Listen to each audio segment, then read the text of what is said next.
주의 확실한 약속의 말씀 듣고 주만 믿으면 구원을 얻으리라. 할렐루야 할렐루야 내가 예수를 믿어 흘려 흘리신 피로 내 죄 씻었네. 할렐루야 할렐루야 내가 예수를 믿어 흘려 흘리신 피로 내 죄 씻었네. 나의 날이 험하고 위험하나 항상 예수의 도우심 믿고 가네. 할렐루야 할렐루야 내가 예수를 믿어 흘려 흘리신 피로 내 죄 씻었네.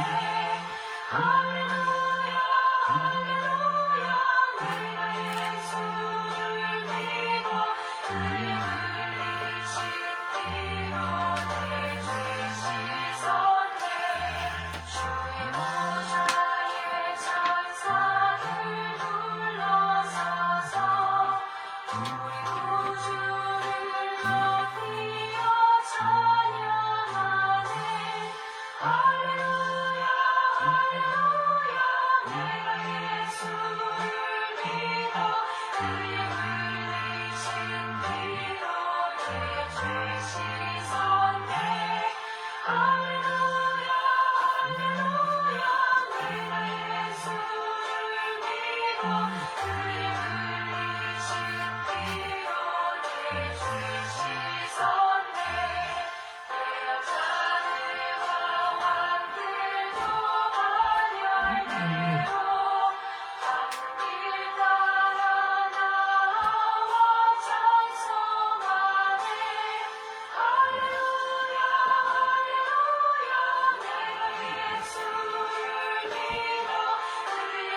찬송가 267장입니다.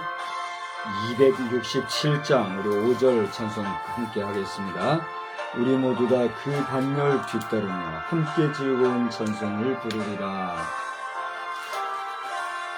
우리 모두 다 그 반열 뒤따르며 함께 즐거운 찬송을 부르리라. 할렐루야 할렐루야 내가 예수를 믿어 그의 흘리신 피로 내 죄 씻었네. 할렐루야 할렐루야 내가 예수를 믿어 그의 흘리신 피로 내 죄 씻었네. 전능하사 천지를 만드신 하나님 아버지를 내가 믿사오며 그의 아들 우리 주 예수 그리스도를 믿사오니 이는 성령으로 잉태하사 동정녀 마리아에게서 나시고 본디오 빌라도에게 고난을 받으사 십자가에 못 박혀 죽으시고 장사한 지 사흘 만에 죽은 자 가운데서 다시 살아나시며 하늘에 오르사 전능하신 하나님 우편에 앉아 계시다가 저리로서 산 자와 죽은 자를 심판하러 오시리라. 성령을 믿사오며 거룩한 공회와 성도가 서로 교통하는 것과 죄를 사하여 주시는 것과 몸이 다시 사는 것과 영원히 사는 것을 믿사옵나이다.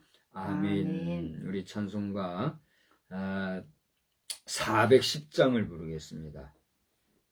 410장을 부르신 후에는 우리 한번 합심해서 기도합시다.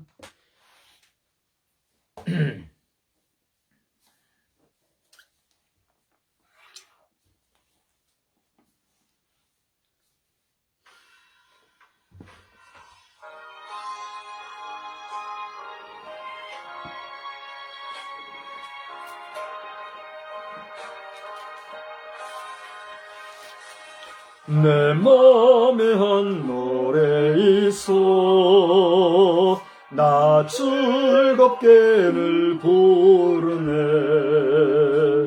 이 노래를 부를 때에 큰 평화 임하도다. 평화 하나님 주신 선물 그 놀라운 주의 평화 하나님 선물일세. 주 십자가 지심으로 날 구원해 주셨으며 주 예수님 고난받아 나 평화 누리도다. 평화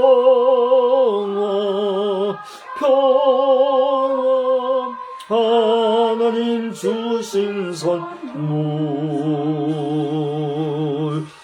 그 놀라운 주의 평화 하나님 선물일세. 아멘. 나 주님께 영광 돌려 참 평화가 넘치도다. 주 하나님 은혜로서 이 평화 누리도다. 평화 하나님 주신 선물 그 놀라운 주의 평화 하나님 선물일세. 4절 이 평화를 얻으려고 주 앞으로 나아갈 때 주 예수님 우리에게 이 평화 주시도다. 평화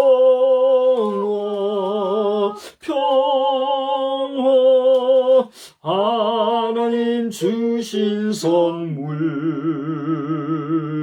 그 놀라운 주의 평화 하나님 선물일세.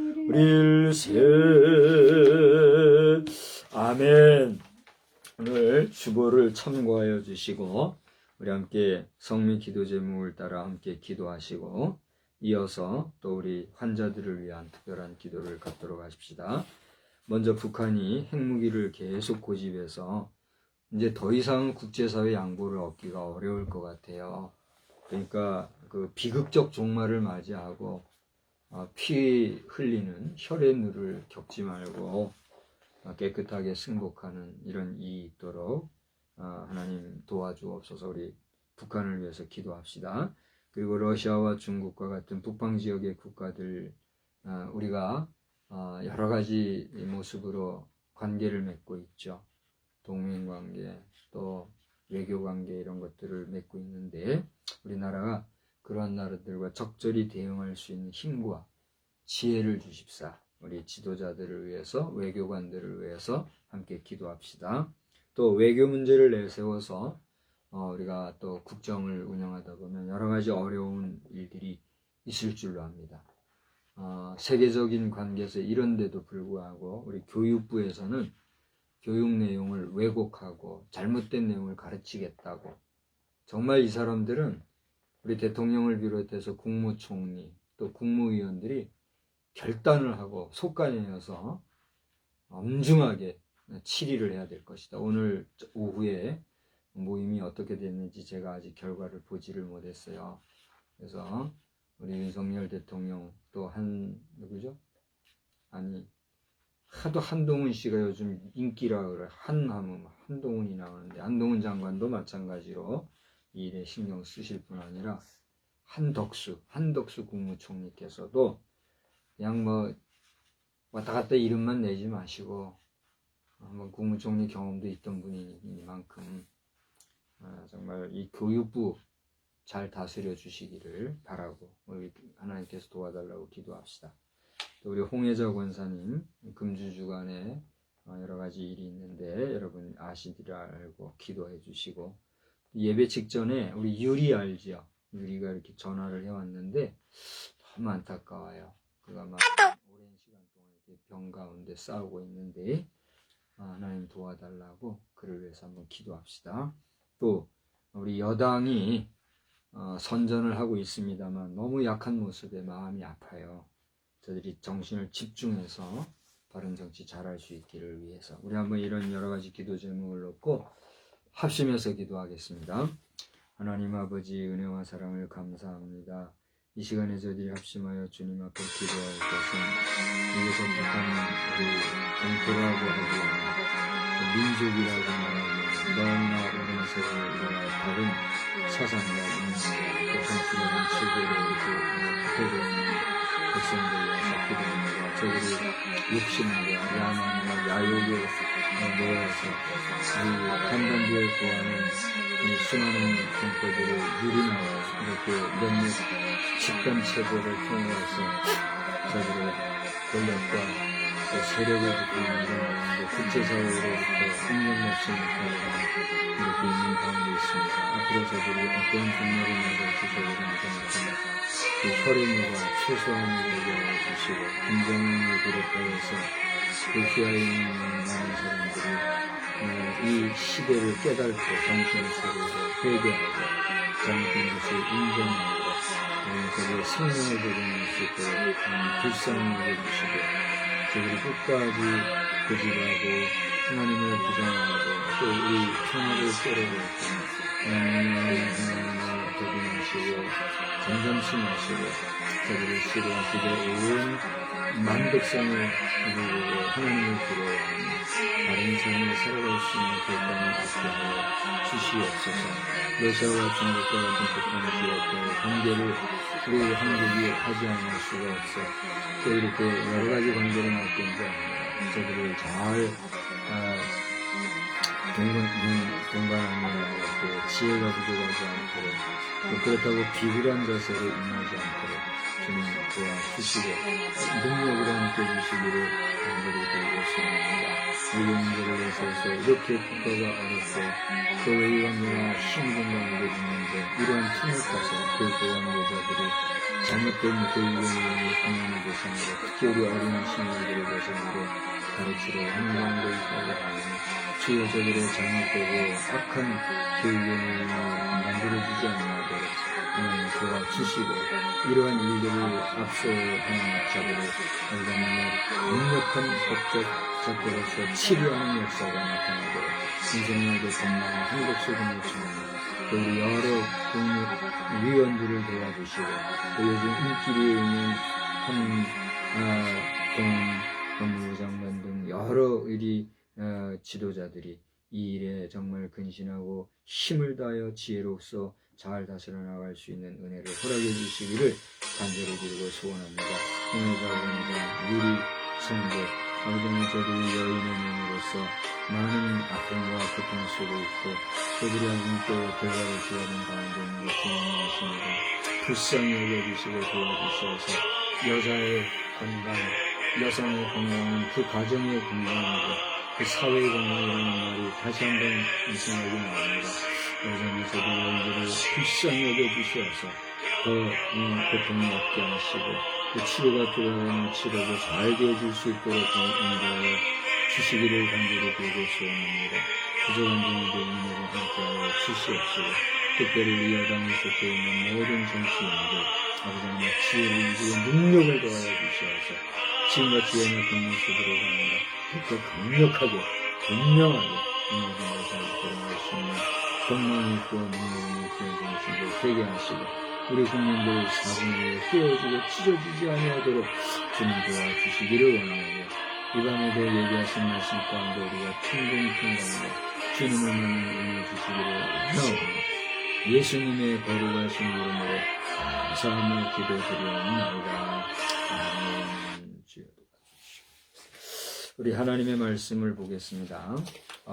데살로니가 후서 3장에서 보겠습니다. 데살로니가 후서 3장 16절로 18절까지 3절인데요.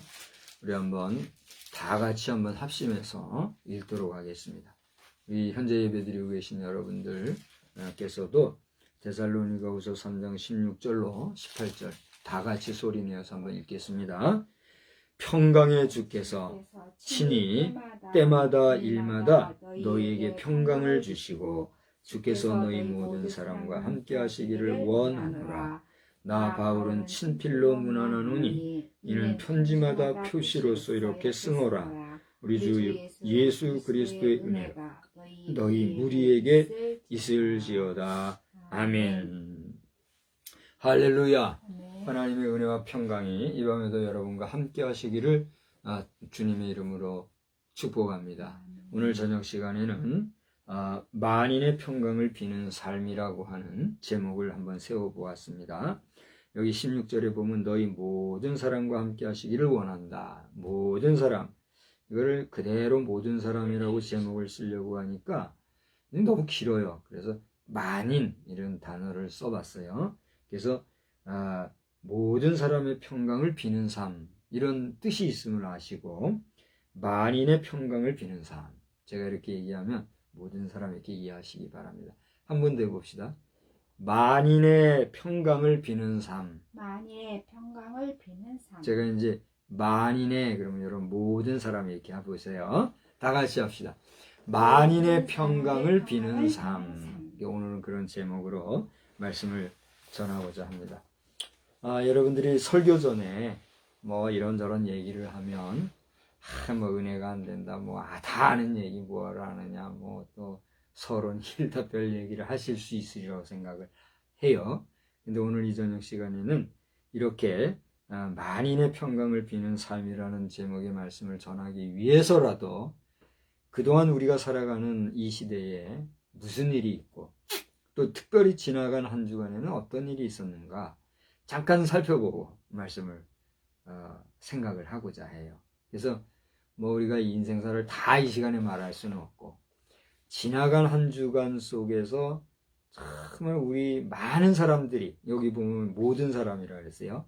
모든 사람이 혹은 만인이 알고 있는 내용들 이게 보다 많은 사람들이 아는 그런 내용들 또 우리를 귀가 번쩍 뜨이게 하는 이런 일들이 있다면 그게 뭘까?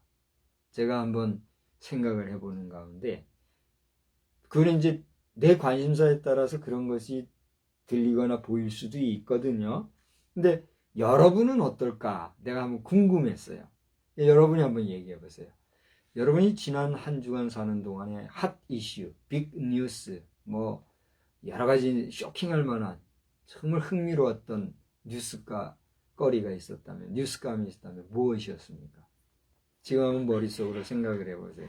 너무 많아가지고 또는 업무에 치여가지고 아무 생각도 없었던 이런 사람도 있는데 어떤 게 좋은지는 모르겠어요.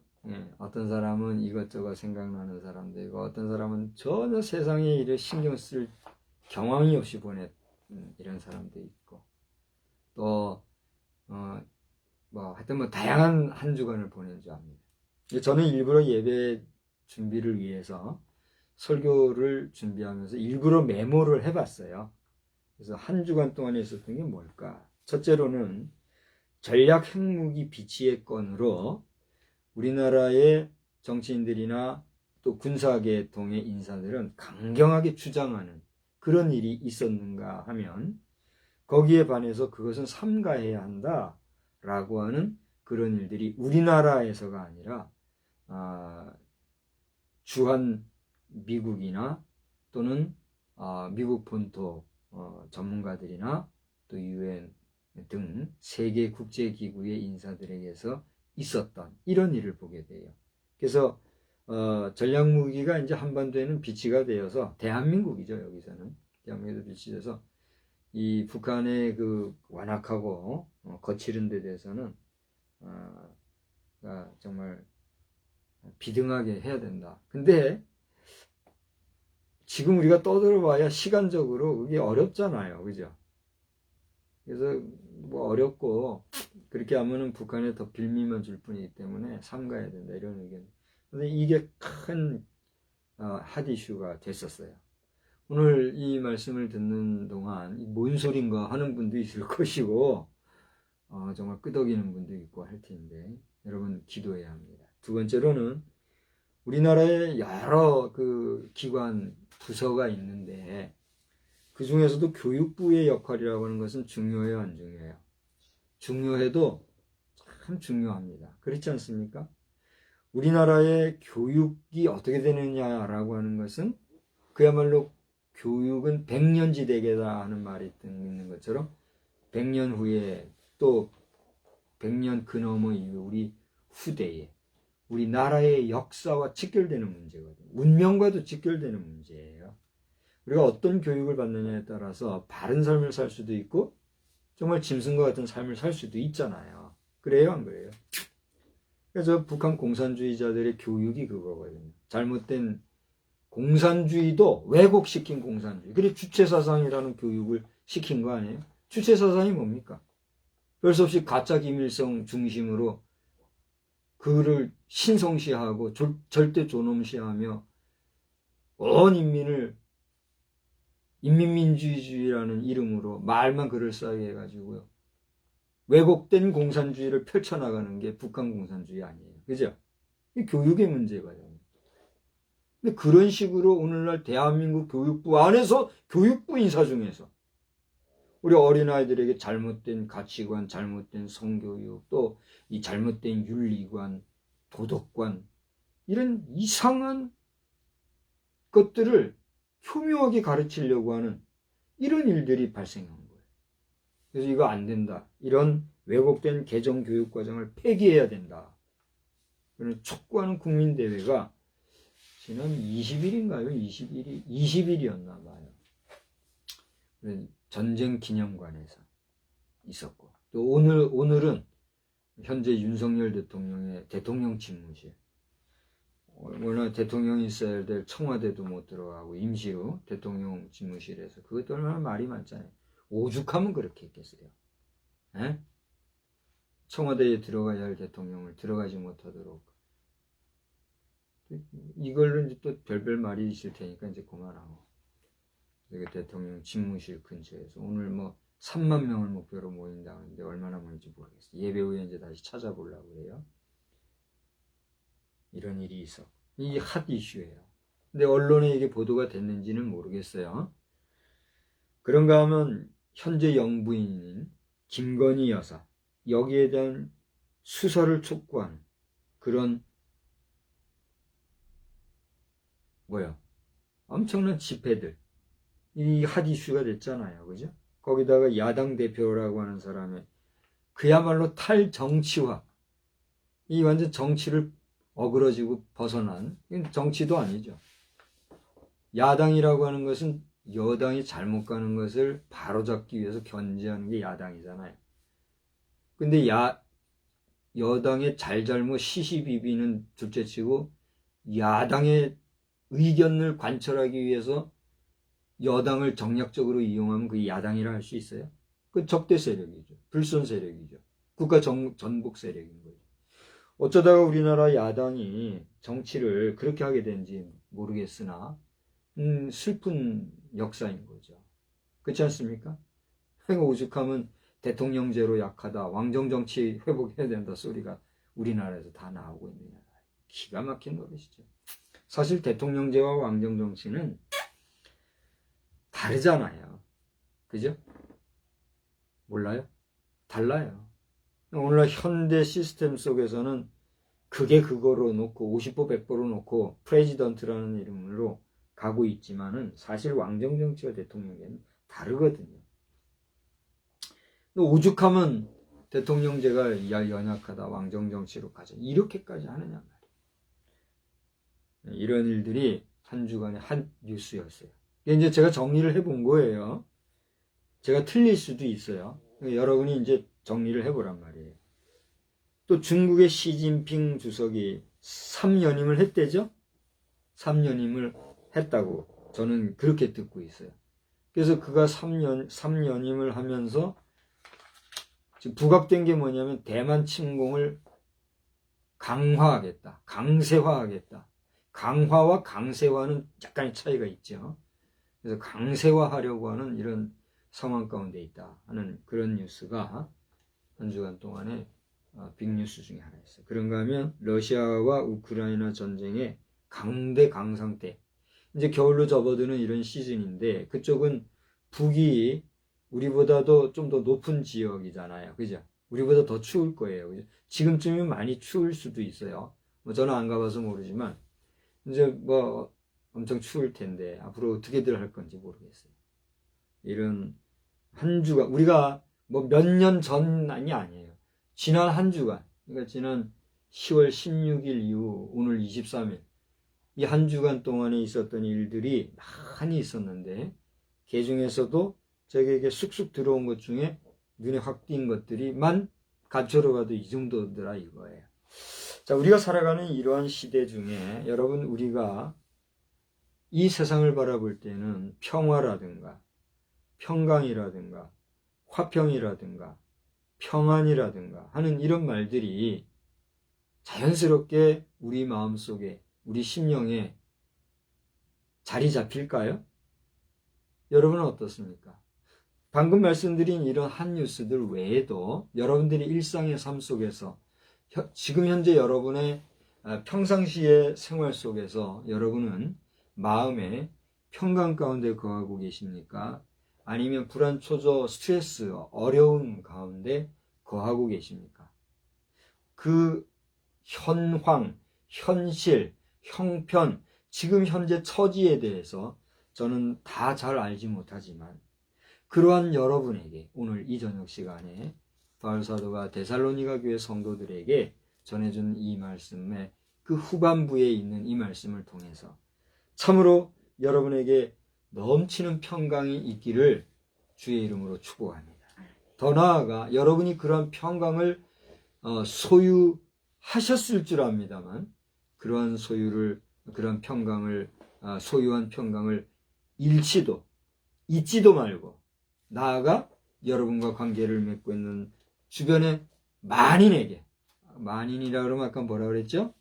여러분이 알고 있는 모든 사람들에게 여러분이 가진 평강을 나누어 줄 수 있는 그런 믿음의 복된 용사가 되기를 주의 이름으로 축복합니다.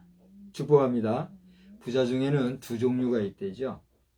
열심히 모으는데 구두쇠같이 스크루지 영감같이 베풀 줄 모르고 또 쓸 줄 모르고 아껴가지고 부자가 돼가지고 말년에 노년에 이렇게 베풀어주면서 덕을 베푸는 이런 사람이 있고 또 어떤 사람은 많지는 않지만 평소에 나눠주고 베풀어주고 함께하면서 덕을 쌓고 그러면서 꾸준하게 덕망 있는 삶을 통해서 마지막까지 덕행하는 그런 부자가 있다고 그래요.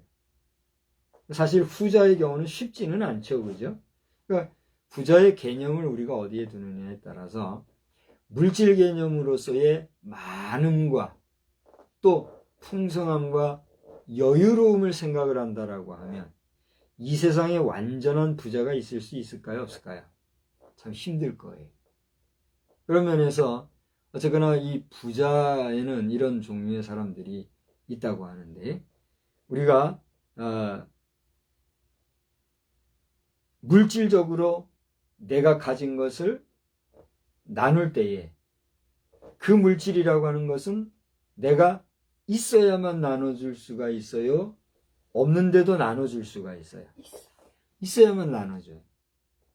그러므로 우리가 물질을 나눠줄 때의 부귀함과 풍성함과 여유와 덕망이라고 하는 것은 보이는 것일까요? 보이지 않은 것일까요? 보이는 거예요. 상당히 유물적이죠. 그러니까 사람들은 그것에 감동을 받거나 느낌이 있거나 또 어떤 기쁨을 누리거나 또 이 반응을 하거나 할 수가 있어요, 없어요? 쉽게 할 수가 있죠. 그런데 오늘 말씀에 나온 것처럼 평강이라든가 평화라든가 마음의 어떤 화평이라든가 이런 것들을 내가 나눠준다고 할 때 그게 쉽게 사람들에게 어필이 되거나 반응이 되거나 느껴지거나 공감대가 형성되거나 그렇게 할 수 있을까요? 쉽지가 않은 것 같아요. 분명 우리가 비물질적인 것도 나누면 그것은 반드시 나누어지는 것을 우리는 인정해요, 안 해요? 인정하죠. 그래서 어떤 사람들이 많은 실험을 하는데 대표적인 실험들 가운데 하나가 웃음이라는 거예요. 웃음이라고 하는 건 물질적인 거예요? 비물질적인 거예요? 분명히 하고 갑시다. 웃음은 물질적인 겁니까? 비물질적인 겁니까? 우리가 웃는다고 해가지고 표정을 이렇게 한다고 해서 이게 웃음이니까 그건 물질적인 거예요. 이런 식으로 말한다면 대단히 죄송한 얘기지만 이건 뭐예요? 무지하거나 무식하다고 한마디로 말할 수밖에 없죠. 웃음이라고 하는 것은 우리 마음의 평강과 기쁨이 외적으로 표현되는 것일 뿐이지 사실 웃음은 물질적이라고 표현할 수는 없어요. 웃음은 비물질적인 거예요. 그죠? 그래서 아무것도 아닌데 제가 이제 그 영상을 직접 봤어요. 아무것도 아닌데 이 공간에 이제 사방이 막혀 있는 공간에 이제 그게 이제 상황이 엘리베이터더라고요. 엘리베이터에 여러 사람이 이게 들어있으면은 사방이 막힌 공간이 물론 이제 육면 전체가 막혔다 해도 그냥 하나의 공간이 형성되고 그걸 카메라로 찍으면 다 보이는잖아요. 그 공간 안에서 어떤 사람이 그냥 아무것도 아니에요. 그냥 전화하면서 막 웃어대는 거예요. 웃음의 내용을 보니까 무슨 내용이 있는 것도 아니에요. 그냥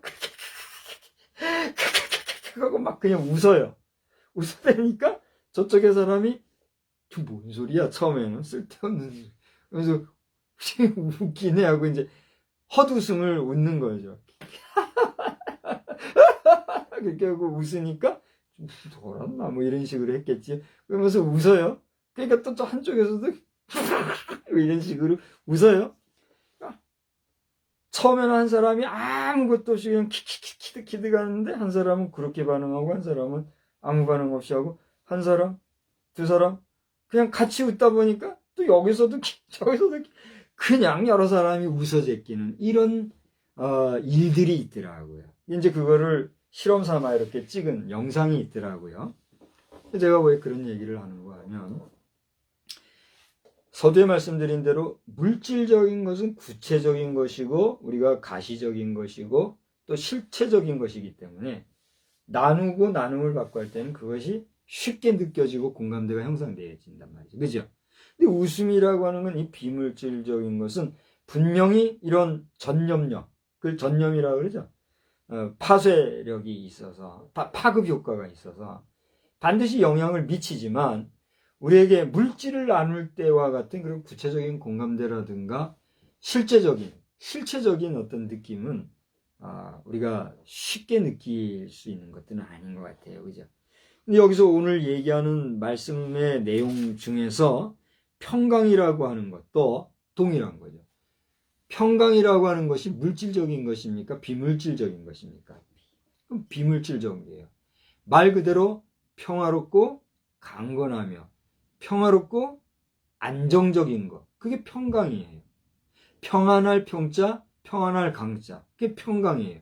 그러니까 우리가 신학적으로는 이 평강이라는 단어를 여러 단어로 표현을 해내는데 평화라든가 평안이라든가 여기 나오는 평강이라든가 또 뭐가 있죠? 제가 얘기했죠? 평화, 화평, 평강, 평안. 이런 단어가 다른 단어인 것 같지만 하나같이 사용되어진 걸 우리가 볼 수가 있어요. 그런데 오늘 성경을 보니까 이런 평강이 어디로부터 말미암는다고 얘기하고 있다는 얘기예요? 주님으로부터 말미암는다는 얘기예요. 한번 16절 보세요. 다 같이 읽어봅시다. 시작. 평강의 주께서. 이 무슨 얘기입니까? 평강은 어디로부터 온다는 거예요? 주님으로부터 온다. 평강의 근원은 누구란 얘기예요? 주 예수 그리스도예요. 그래서 이러한 평강이 주님으로부터 오고 평강의 근원이 주님이신데 그 주님을 오늘 성경은 뭐라고 지금 표현하고 들어가고 있어요? 평강의 주라고 이렇게 표현하고 있어요. 할렐루야. 이 평강은, 이 주님이 주시는 평강은 요한복음에 의하면 뭐라고 표현되어 있어요? 세상이 줄 수도 없고 세상이 알지도 못하는 평강이다. 그래서 저는 복음성가 중에 그런 게 있죠. 평안을 너에게 주노라. 세상이 알 수도 없는, 세상이 줄 수 없는 평화,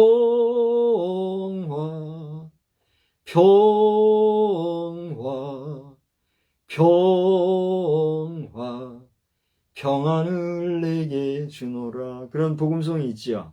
그게 요한복음 14장 27절에 제가 누누이 말씀했죠. 그 말씀입니다. 제자들이 불안에 떨고 어수선한 상황에서 주님을 판 가룟 유다는 그 밤에, 어두운 밤에 그 만찬석상을 박차고 나간 그 시점에 참 얼마나 좀 그렇잖아요. 우리가 뭐 모여서 연애도 하고 뭐 축제도 하고 서로 좋은 분위기에서 식사 한번 하려고 그러는데 이상한 얘기 오가더니 한 사람이 그냥 뛰쳐나가고 이런 상황이 되면 그 자리가 기쁘고 즐거운 자리가 됩니까? 썰렁해집니까? 썰렁해질 뿐만 아니라 그 당시 제자들이 느꼈거든요. 많은 사람들이 쫓아오고 이스라엘 이 여러 그 당시에 힘 있는 사람들이 예수님 배척하는 소리도 듣고 뭐 이런 상황 가운데 있었던 말이에요. 그런 속에서 예수님이 여러 말씀을 하시는데 근데 평안을 너에게 준다는 그런 이야기가 있었을 때 그들의 심령이 어떻겠느냐. 이 상황에 요한은 딱 캐치해가지고 주님이 주시는 평안은 세상에 주는 것 같지 않다. 이런 말씀을 했잖아요. 바로 그 평안, 그 평안이 어디로부터 시작이 됐다고요? 주님으로. 바울 사도가 그것을 지금 데살로니가 교회 성도들에게 얘기하고 있는 거예요. 데살로니가 후서가 뭡니까? 데살로니가 후서는 데살로니가 전서를 바울 사도가 이 데살로니가 교회에 써보낸 이후에, 그러니까 데살로니가 교회의 교리적으로나 교회 내적으로나, 아까 교육 얘기를 했습니다만 하나님의 말씀을 가르치는 성경 말씀을 교육하는 일이죠. 그런 일에 뭔가 변질이 있었다, 잘못된 게 있었다는 소식을 듣고 바로잡고 주의 복음을 잘 전하기 위해서 쓴 게 뭐예요? 데살로니가 전서거든요. 그 몇 개월 후에 바로 데살로니가 교회 안에서 잘 되고 있던 가운데 또 잘못된 거짓된 복음이 뿌려졌다는 이야기를 듣고 그걸 바로잡기 위해서 쓴 게 뭐예요? 데살로니가 후서거든요. 그래서 이 데살로니가 후서 안에서 바울 사도는 이제 그 1, 2, 3장에 여러 가지 말씀이 나오는데, 제가 사실은 3장 전체를 다 보면 좋았겠지만은 그 결론부만 가지고 오늘 얘기하는 거예요. 3장에 보면 여러분 뭐라고 돼 있어요? 우리를 위해서 기도해라, 게으름을 경계하라, 이런 말씀이 나오죠. 여러분 읽어보면 알겠지만은 바울 사도는 이 데살로니가 후서를 쓰면서 고대에 말씀드린 것처럼 데살로니가 전서를 쓰고 몇 개월 후에 데살로니가 교회에 만연한 잘못된 복음, 잘못된 교육의 내용, 잘못된 가르침을 경계하려고 썼다 그랬거든요. 그래서 1장과 2장에 보면은 거기 한번 봅시다. 1장에 보면 하나님의 공의로운 심판의 표에 대해서 얘기를 했고, 멸망하는 자들이 어떤 사람들이냐 이걸 얘기하면서 또 데살로니가 교회 성도들에게 전통의 말씀에 잘 주목해라, 이런 얘기를 하고 있어요. 그러니까 잘못된 거 조심해라, 이런 얘기를 하고 있거든요. 그러면서 우리를 위해서도 기도해라, 이런 내용이거든요. 그러면서 게으름을 경계했다는 말씀은 뭐냐? 그래서 먹고 마시는 일에, 직업에 이런 게으름을 부린다는 모습도 있지만 정통 하나님의 말씀에 어그러지고 잘못된 그 신앙의 게으름, 이걸 지적을 하는 거단 말이에요. 이런 말씀 끝에 평강이 어디로부터 오는가? 평강의 근원이 누군가? 주 예수 그리스도라는 사실을 증거하면서 그 주님께서 그 다음에 뭐라고 그랬어요? 친히, 여기 친히라는 말은 무슨 뜻이 있어요? 어떤 사람이 나를 친히 방문했다, 또는 뭐 우리가 사극 같은 거, 드라마 같은 거, 옛날 영화 같은 거 볼 때 왕이 친히 납시였습니다, 뭐 이런 정도로 얘기할 때 친히 그러잖아요. 친히 하면은 어떤 뜻이 속해 있고 어떤 생각이 떠올라요. 당신이 친히 나에게 왔다 이랬을 때 친히라는 뜻 하면 뭐가 생각이 나요? 네? 높은 분이 왔어요? 한번 이제 생각나는 대로 해보세요. 높은 분이 와서 또요. 그래서 제가 정리를 해봤어요. 여기 친히라는 뜻에는 직접 임했다는 거예요. 몸이 직접 시간을 들이고 마음을 들이고 정성을 들이고 이런 복합적인 의미가 친히라는 뜻에 있잖아요. 그러니까 우리 예수님께서 친히, 예수님이 몸소, 예수님이 시간을 내시고 마음을 써가시면서 또 정성을 다해서 뭐라고 그랬어요?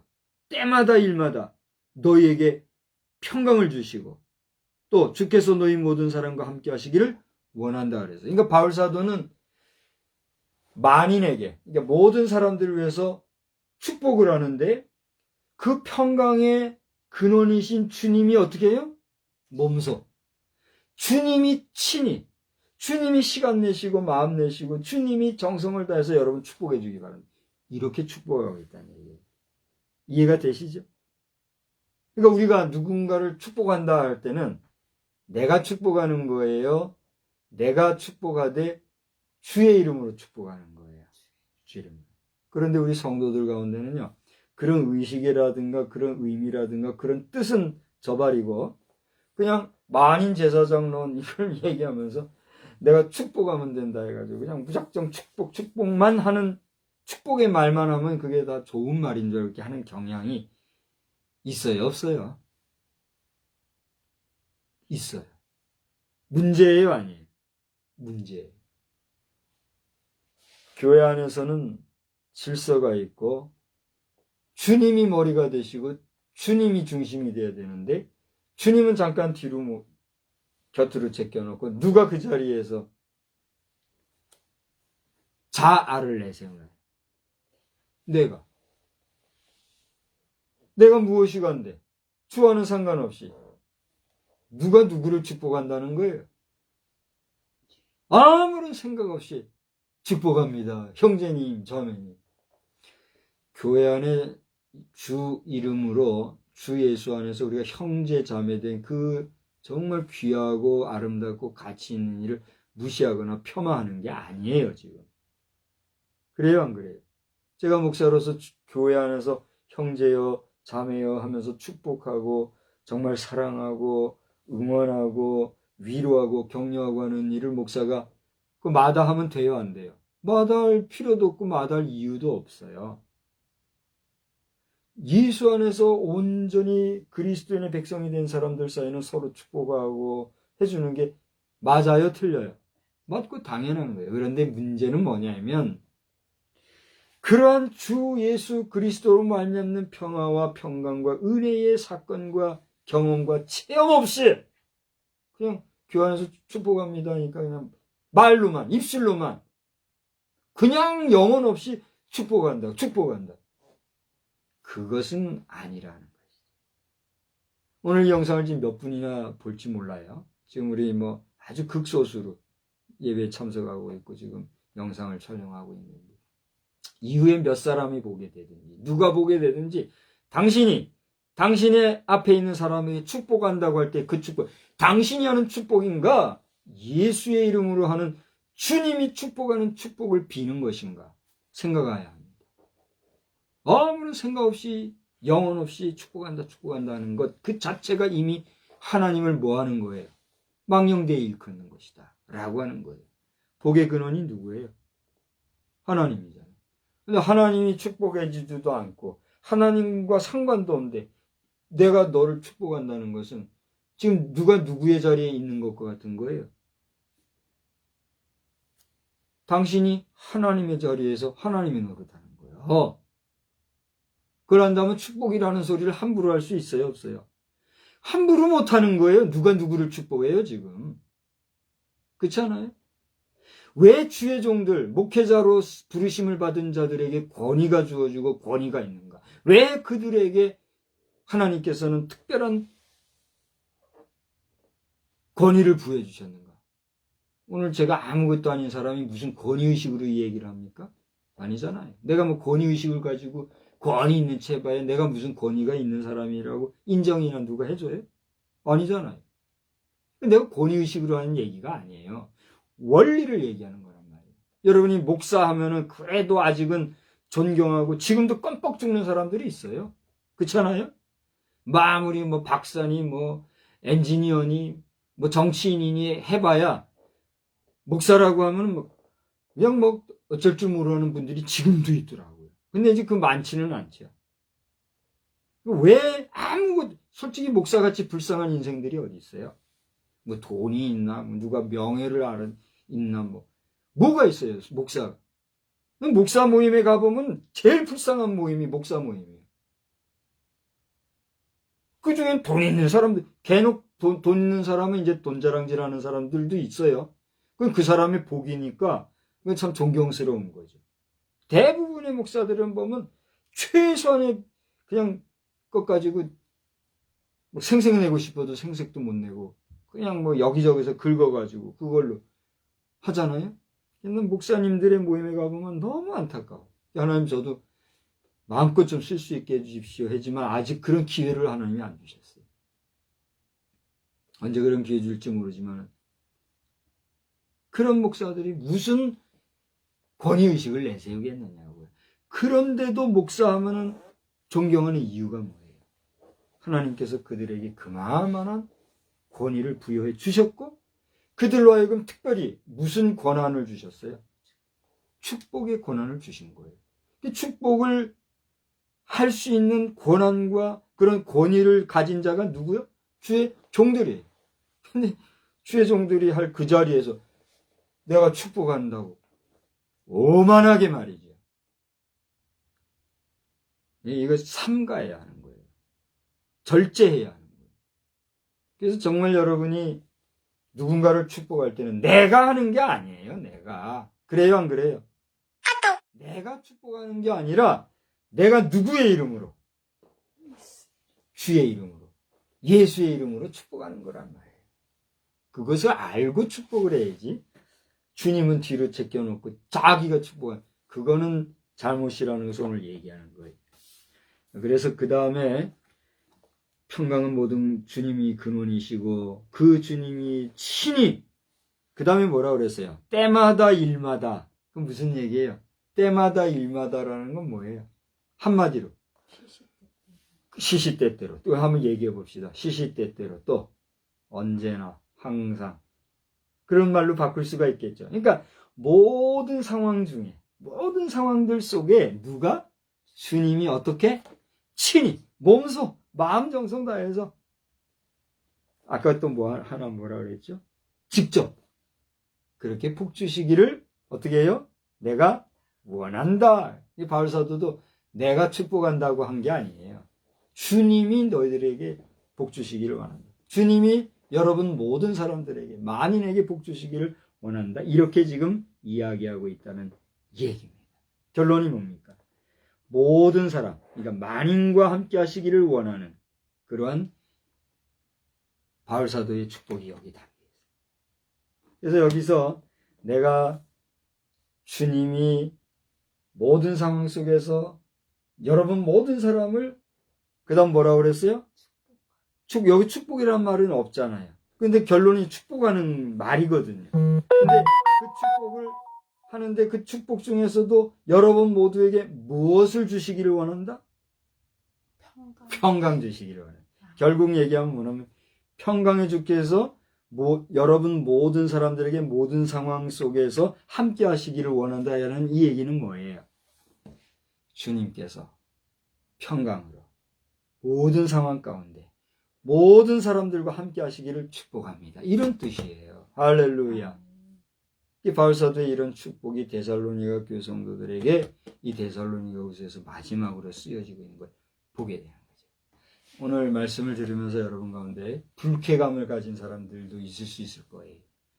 뭐 축복에 대해서 뭐 별별 얘기를 다 했으니까. 그러나 말씀의 원리 안에서 하나님과 우리 인간과의 질서관계, 교회 안에서의 질서관계, 나의 위치나 내가 축복한다는 말에 있어서의 오용된 표현들, 오용된 쓰임들, 이걸 어떻게 하라는 거예요?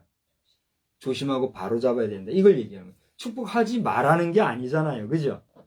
내가 누군가를 축복할 때 그 축복 속에서 주님이 없는 축복은 바른 거예요? 바르지 못한 거예요? 바르지 않다. 그러니까 그걸 잘 알고 내가 누군가를 축복할 때는 그 축복 입술만 나불나불거리지 말고 누구의 마음을 담아 하라는 거예요? 하나님의 마음, 성령의 마음, 우리 주님의 마음, 그 주님의 심정을 담고 축복해야 된다. 이걸 얘기하는 거예요. 불쾌할 필요 있어요? 없어요? 없는 거예요. 내가 이제 표현력이 부족해서 불쾌할 수도 있는데, 그거 불쾌하면 당신은 축복할 자격조차 없는 거예요. 축장 말도 꺼내지 마요. 그런 사람이 무슨 축복을 해요? 그렇잖아요? 이제 오늘 제목은 만인의 평강을 비는 삶이다. 그렇게 제목을 했는데, 오늘 서두에 우리 지나가는 한 주간 동안에 여러 가지 어수선한 일들을 생각하면 이 세상을 향하여서 축복하고 싶은 마음이 있어요? 없어요? 축복이 안 될 때가 있다고요. 근데 제가 얘기했잖아요. 제가 이제 군선교 사역을 할 때 그 어간에 왜 그런지 모르겠으나 내가 이제 예배 진행자로서 축도를 하잖아요. 나에겐 축도권이 있어 축도를 하는데, 이 축도를 하면서도 정말 내 마음 중심에서 영혼으로부터 축복이 안 될 때가 있었다고 했잖아요. 정말 그건요, 얼마나 숨막히는 일인지 몰라요. 근데도 순서를 따라 하던 내 마음. 근데 지금은 아까 얘기했지만 이런 축복할 수 없는 상황 속에서도 나는 하나님이 내게 이 시대를 향해서, 이 세상을 향해서 뭐하라고 저에게 위임을 했어요? 축복하라는 위임을 하셨어요. 그러니까 목사가 주의 이름으로 이 세상을 향하여서 잘못된 것은 치리하고 잘못된 것은 소멸시키고 잘못된 것은 다 사그라들되 이것이 전화위복이 되어서 복된 역사가 있게 하여 주옵소서 축복할 때 그 축복이 하나님이 복 주시면 어떻게 돼요? 복으로 임하는 거예요. 근데 하나님이 그렇게 부족한 종을 통해서 축복하시고 복을 주시려고 하는데 그 복을 받지 않냐고 그 복에 어그러진 삶을 사는 삶은 어떻게 되는 거예요? 그 대가가 누가 치를 대가가 되는 거예요? 여러분 말 안 해도 알 거예요. 그러니까 우리 주의 종들이 여러분을 위해서 축복할 때 부족하지만 종이 손을 들어 여러분을 위해서 축복할 때 이 축복은 인간 내에 나는 인간 박성수가 축복하는 게 아니에요. 누가 여러분을 축복하시는 거예요? 하나님께서 종을 대신하여 축복하게 하심으로 여러분을 축복하시고자 하는 뜻, 의지, 마음을 전해주시는 거예요. 그러므로 저에게 복 받으려고 하면 돼요, 안 돼요? 안 되는 거예요. 누구에게? 저를 통해서 하나님을 발견하고 하나님을 찾고 하나님을 생각하고 누구의 마음에 합당한 하나님의 마음에 합당한 삶을 살려고 다짐하는 그러한 사모함이 여러분에게 있어야 돼요? 없어야 돼요? 있어야 돼요. 여러분 한 주간 동안에 사시는 동안에도 정말 마음의 평강을 찾기 어렵고 힘이 들고 어렵고 모진 이런 일상들이 혹여나 닥칠지라도 하나님을 의지하고 소망 중에 그 하나님 주시는 은혜 가운데 세상이 주지 못하는 참된 평화가 참된 평강이 여러분에게 넘치기를 우리 주님의 이름으로 축복합니다. 축복합니다. 좋으신 하나님, 오늘 이 시간에도 평강의 근원이 되신 주님의 축복에 대한 원론적인 말씀을 증거하였습니다. 우리 모두에게 복된 삶을 살되 세상에 주지도 알지도 못하는 위로부터의 평강, 우리 주님이 주시는 참 평강이 우리 모든 심령들에게 넘쳐나게 하여 주시옵소서. 예수님의 이름으로 기도드리옵나이다. 아멘. 411장 함께 부르겠습니다. 411장 찬송입니다. 내 맘속에 참된 평화이네. 주 예수가 주신 평화. 내 맘속에 참된 평화 있네. 주 예수가 주신 평화. 시험 닥쳐와도 흔들리지 않아. 귀하다 이 평안함. 주가 항상 계셔 내 맘속에. 주가 항상 계셔 기쁘다. 주 나의 맘에 계셔 위로하시네.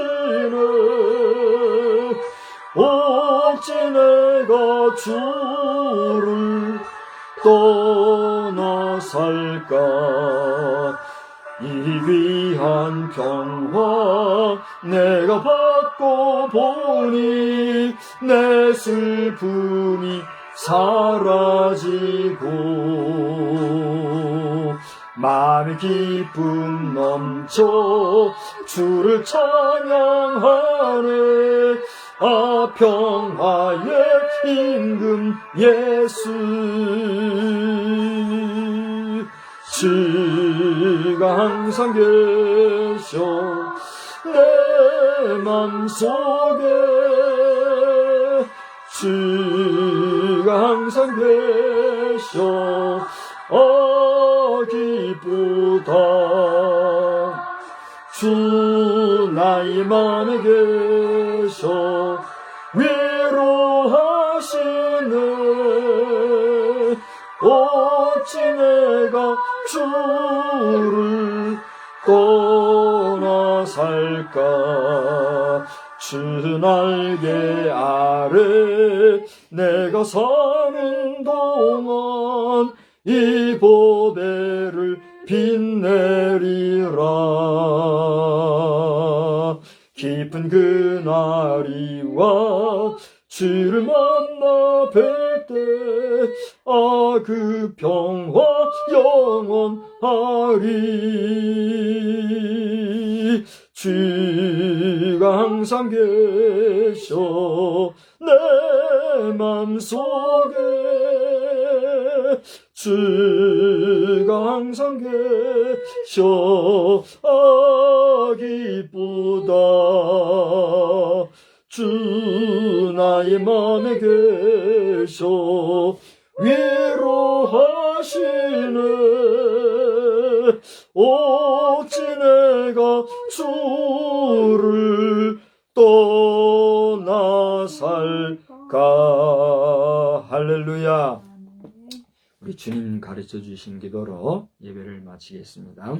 하늘에 계신 우리 아버지여, 이름이 거룩히 여김을 받으시오며 나라의 임하옵시며 뜻이 하늘에서 이루어진 것 같이 땅에서도 이루어지이다. 오늘날 우리에게 일용할 양식을 주옵시고 우리가 우리에게 죄 지은 자를 사하여 준 것 같이 우리 죄를 사하여 주옵시고 우리를 시험에 들게 하지 마옵시며 다만 악에서 구하옵소서. 대개 나라와 권세와 영광이 아버지께 영원히 있사옵나이다. 아멘. 주여 성령님